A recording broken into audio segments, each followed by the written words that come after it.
Hello, it's Saturday morning.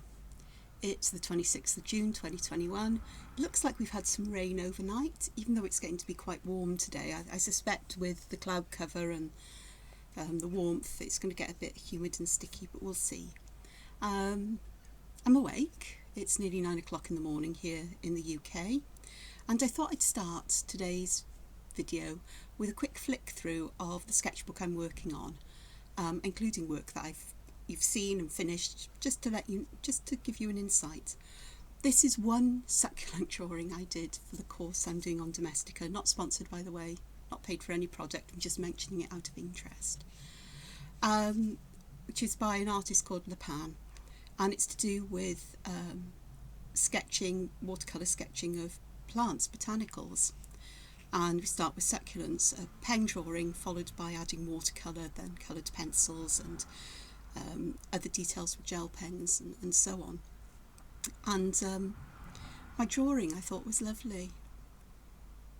It's good enough, but then adding colour is because I'm looking at something and trying to replicate the colours on what I'm looking at, and I always struggle with doing that because my ability to colour mix or choose colours isn't there.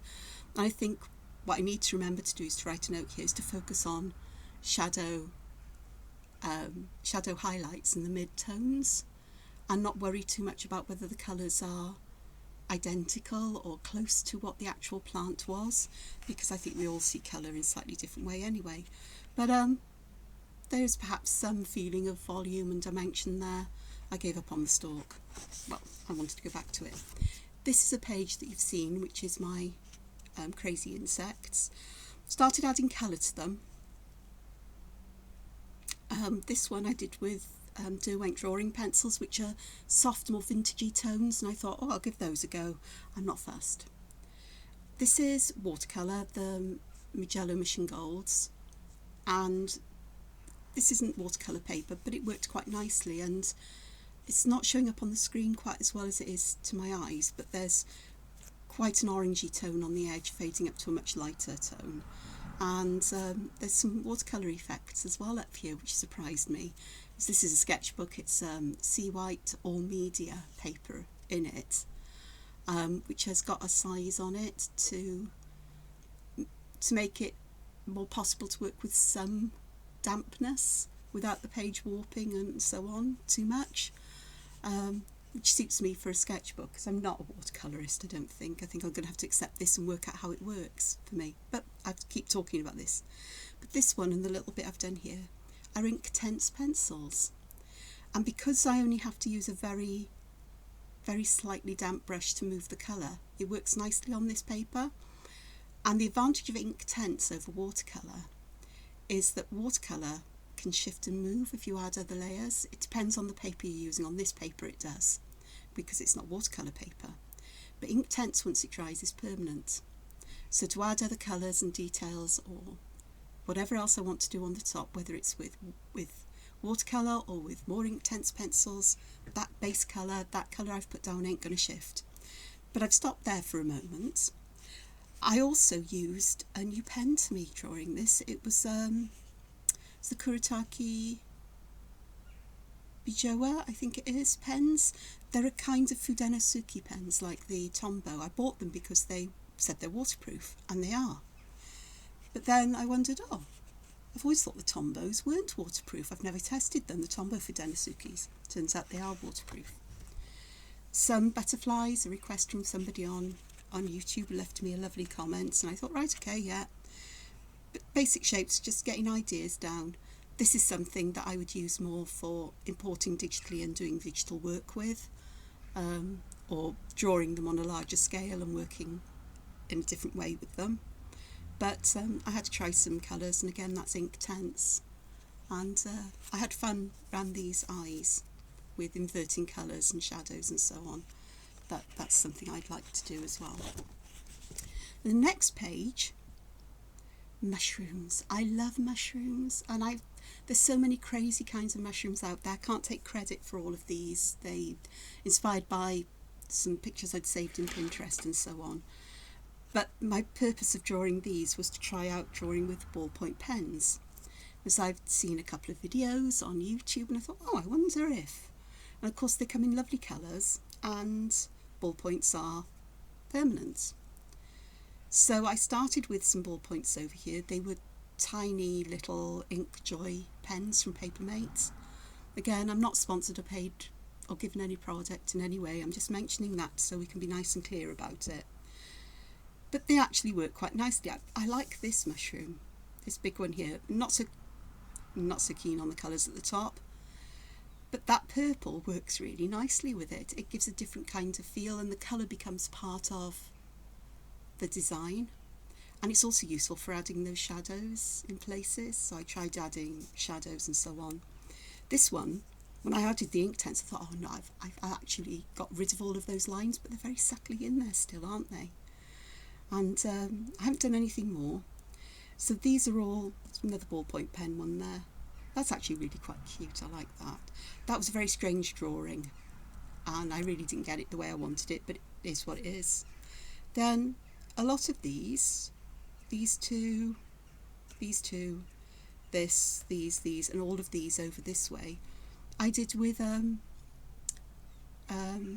Sarasa vintage gel pens, vintage colour gel pens from Zebra, because I thought, I know they are waterproof, so let's see how they work.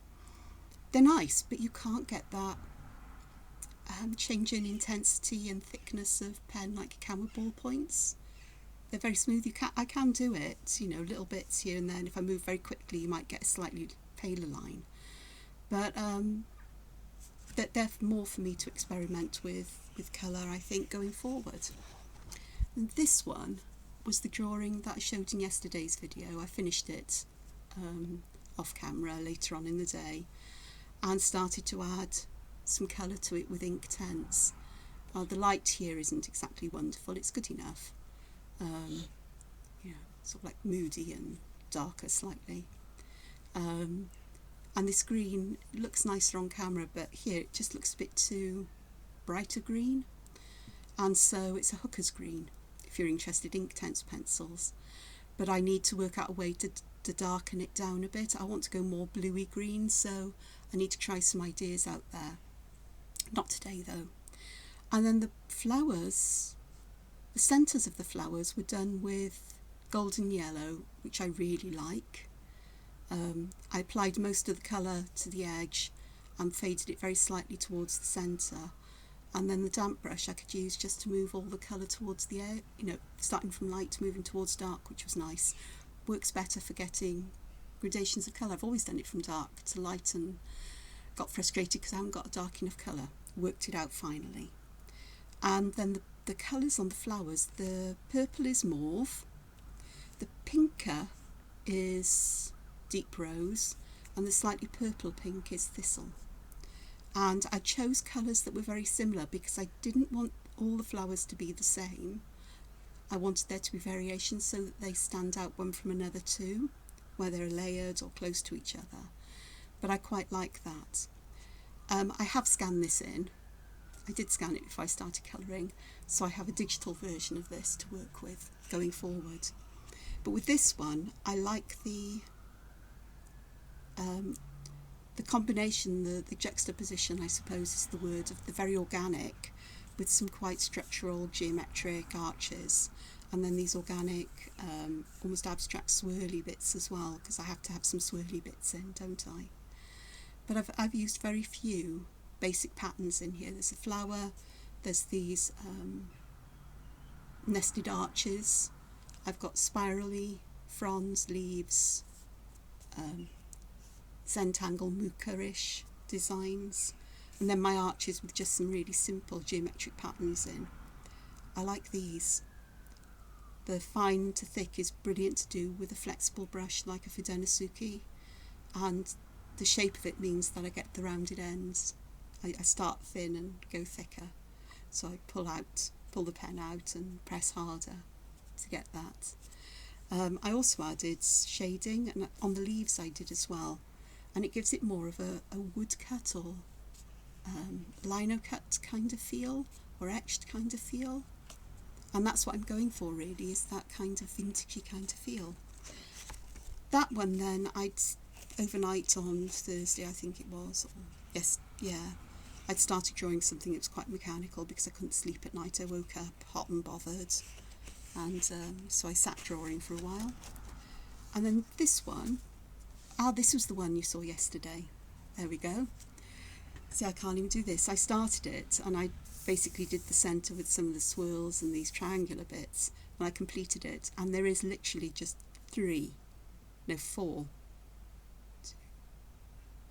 four motifs in it. We've got these circular shapes, these almost seaweedy shapes, these variations on a muka, I suppose, the triangle, which I'm going to nickname pieces of pizza. They're not. They're meant to be triangular seed pods. 5 because I've also got the little circular seeds to fill this in. With this one, I decided that around these circles I'd fill it in with black to give that high contrast, similar to this in places, but not, I haven't used so much here. And I'm wondering whether I would like to go back and fill in these spaces and between where I can in the same way, because I quite like this very graphic kind of look. I haven't scanned this in yet. That's one of my jobs today, but I have played about with colour on how far I drew it yesterday, and also tried out some different brushes, digital brushes, but I definitely want to scan this in before I decide to add any colour traditionally, because I may play with it, I may not. And then this is the one that I started yesterday afternoon, yesterday evening, and I picked out both the hard and the soft Tombow for Denosukis. There's 2 types of nibs, as I say, one's hard, one's soft. So the soft one is what I use to draw this with, and it's easier to get bold lines, and the finest lines can be pretty fine, but you know, not quite so fine, whereas with the harder one, it's easier to get very fine lines.